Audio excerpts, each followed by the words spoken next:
I know that you'll be firmly against this plan. I know you already are, and I know you think a bipartisan way forward is the best way to tackle this. But first, I want to ask you whether you believe that the senators that right now are willing to vote yes for this can accurately quantify the impact on their individual states enough to justify a yes vote here. Yes or no?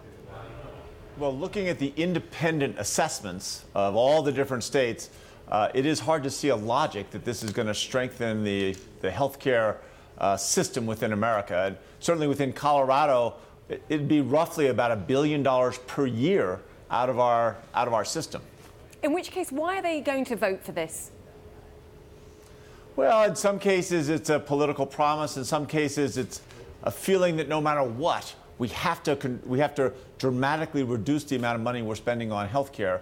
I think a lot of us feel that the answer is somewhere, between you can't always do everything in a campaign that you promise, and at times you have to look at compromises to come up and create a stronger, better system. Take the changes you're proposing and make sure they really do improve the system. I guess what it comes down to at the bottom of it, no matter how you fund it, is we need to come up with new incentives for persuading younger and healthier people to buy insurance without the current individual mandate.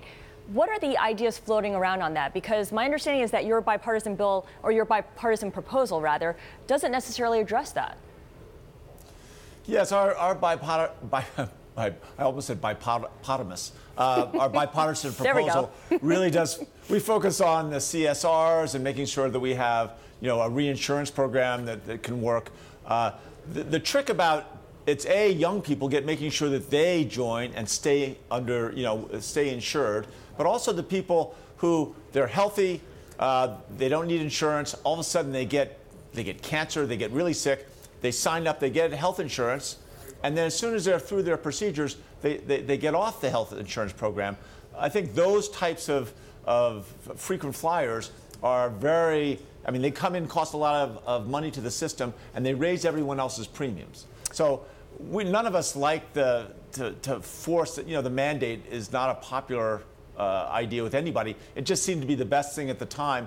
Maybe there's some sort of a combination by which we can look at more severe penalties for people when they want to suddenly rejoin health insurance just because they've got a sickness, and even with young people to be able to show them maybe there's a way to give them a little bit of a subsidy to make it more attractive to them to really feel like they're insured. And of course, the question about folks who aren't necessarily healthy, the whole question of whether you include people with pre-existing conditions has come up again and again, especially in this repeal argument. The president last night tweeted that he would not sign Graham-Cassidy if it did not include coverage of pre-existing conditions. It does. A great bill. Repeal and replace. Now, others have come out and said the bill doesn't address that at all. In fact, it kind of punts it to the states.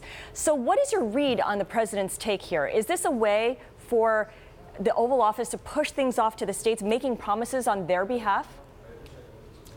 Well, I'm not sure it's just the Oval Office. I think this is a significant transfer of cost, just a massive cost shifting from the federal government to the states.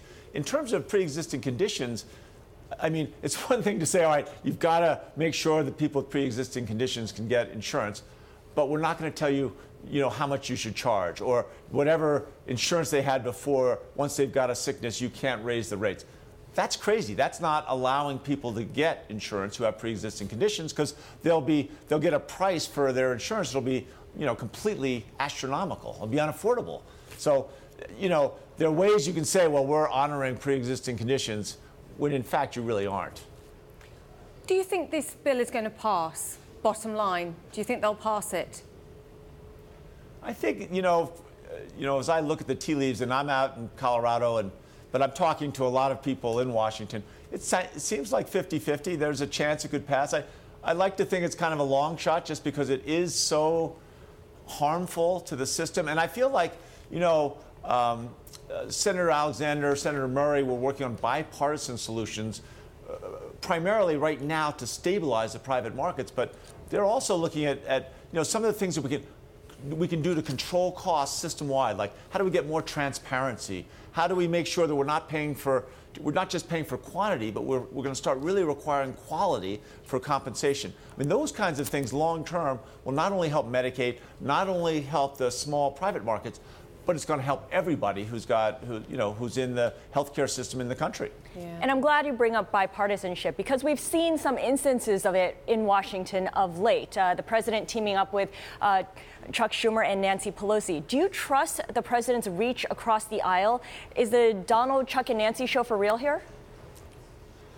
Yeah, I think you have to trust bipartisanship. I mean, this country, our democracy, the relationship between the White House and Congress, and then all these states that are, in many ways sovereign, it depends on a certain level of bipartisanship. And I think one of the things that we've been pushing for, Governor Kasich and myself, all the governors, this alliance of Republican and Democratic governors we've been working with, we're pushing, let's get back to the rules of order, let's have hearings, let's really try to go back to the way we used to make laws, because that seems like a better system than right now. It's just one party or the other trying to really force something through.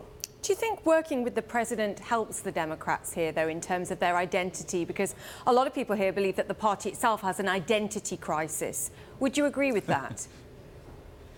Well, certainly for when Democrats work with the president, there's a number of people that have such animosity and are so angry at the president for a variety of reasons that those Democrats are going to lose some support. And that's just a reality.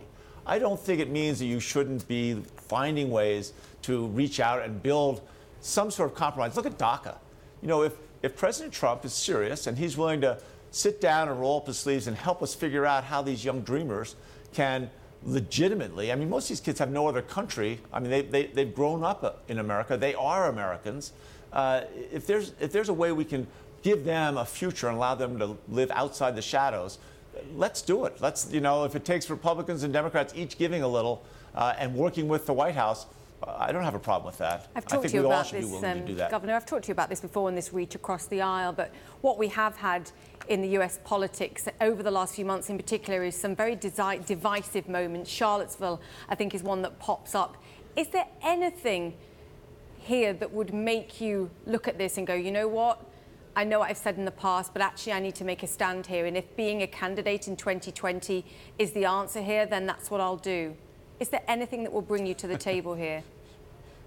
Well, I think right now, and again, as I've said to you before, my focus, I got about 15 months left, and my focus is to take some of the things we're working on in Colorado and make them absolutely successful so they become models for other states.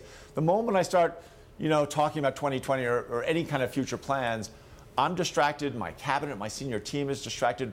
We all get distracted, and especially look at healthcare right now, or look at DACA.